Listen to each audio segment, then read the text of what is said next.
I'm gonna take these chains off, then I'm gonna clean your wrists, okay? Why would you do that? Because they're hurting you, that's enough of a reason. Okay. The crowd called it a reward. Vance had won the scrapyard circuit 3 consecutive times, 3 fights in one afternoon, which was 2 more than most men walked away from.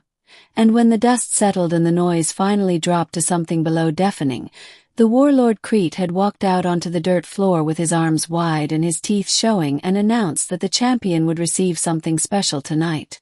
They wheeled her out in a rusted chair. The crowd made the kind of sound crowds make when they've stopped thinking individually. Vance stood in the center of the ring with blood on his knuckles and looked at her and felt something cold move through him that had nothing to do with the heat. She was an elf or something close to one.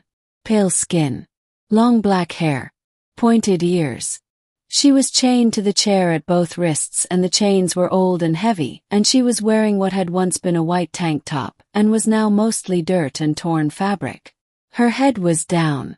She wasn't looking at anything. She looked like someone who had stopped expecting things a long time ago. The crowd cheered. Vance didn't move.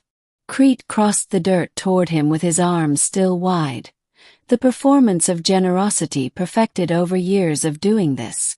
She's yours for the night, champion. Do whatever you like. He said it loudly for the crowd. She doesn't fight back. She can't. Why can't she? Vance said. Crete blinked. It wasn't the response he'd expected. Her legs, he said after a pause. Injury. She's been like that since we found her. Useless otherwise. He said it the way you describe a broken tool. Accurate and entirely without shame. Vance looked at the girl in the chair. She still wasn't looking at anything. I'll take her, he said. The crowd cheered louder. Crete smiled wider. Nobody in that crowd heard the difference between what Crete had offered and what Vance had actually agreed to. Vance had learned a long time ago that those were rarely the same thing. He wheeled her to the shelter he'd been given for the night, a corrugated metal lean-to at the edge of the scrapyard, far enough from the crowd noise to be bearable. He set the brake on the chair, found a cloth in his pack that was cleaner than everything else, and wetted it from his water canteen. She flinched when he crouched in front of her. He stopped moving and waited. After a moment, when he still hadn't done anything, she looked up. Her eyes were dark, almost black, and they moved over him the way eyes move when they're assessing threat and have a lot of practice doing it quickly. I'm going to take the chains off, he said. And then I'm going to clean the cuts on your wrists. Okay. Long pause. Why, she said. Not a question exactly. More like she was testing the word, checking if it would break. Because they're hurting you, he said. And because I can. She stared at him. He waited. Okay, she said finally. So quiet he almost missed it. Her name was Sarah.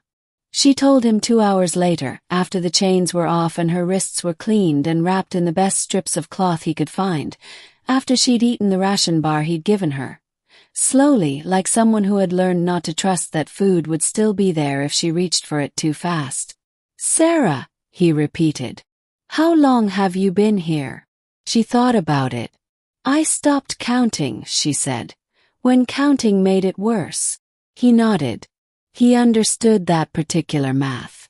Your legs, he said carefully. Crete said injury. What kind?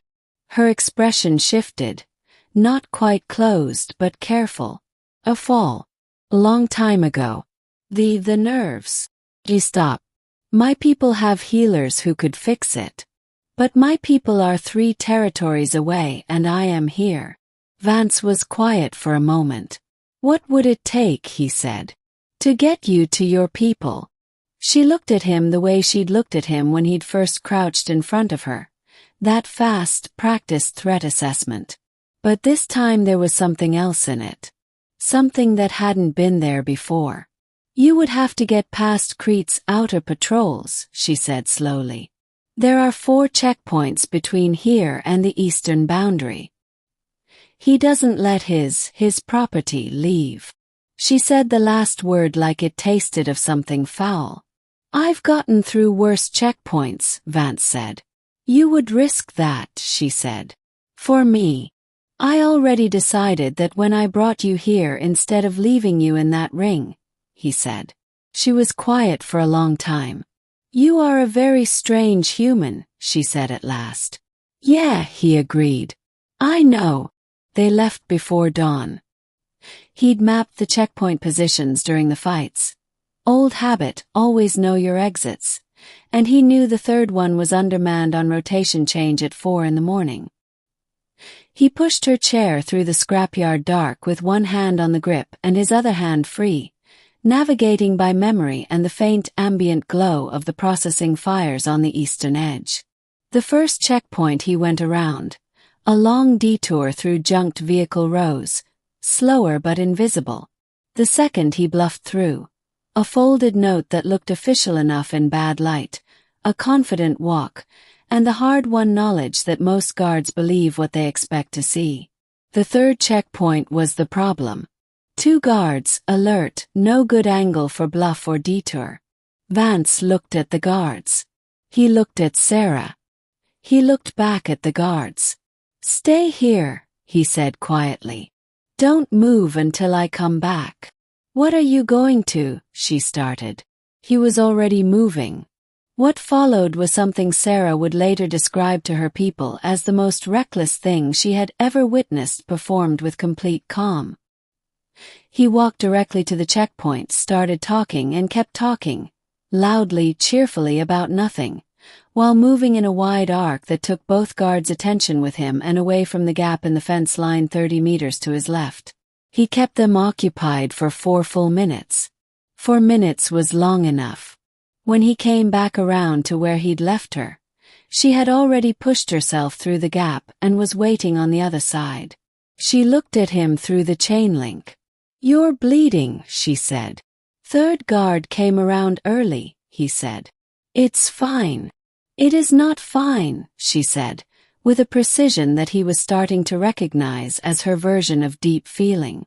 Come through. Let me look at it. He came through. She cleaned the cut with water from the canteen he'd given her and tore a strip from the cleaner part of her own clothing to wrap it.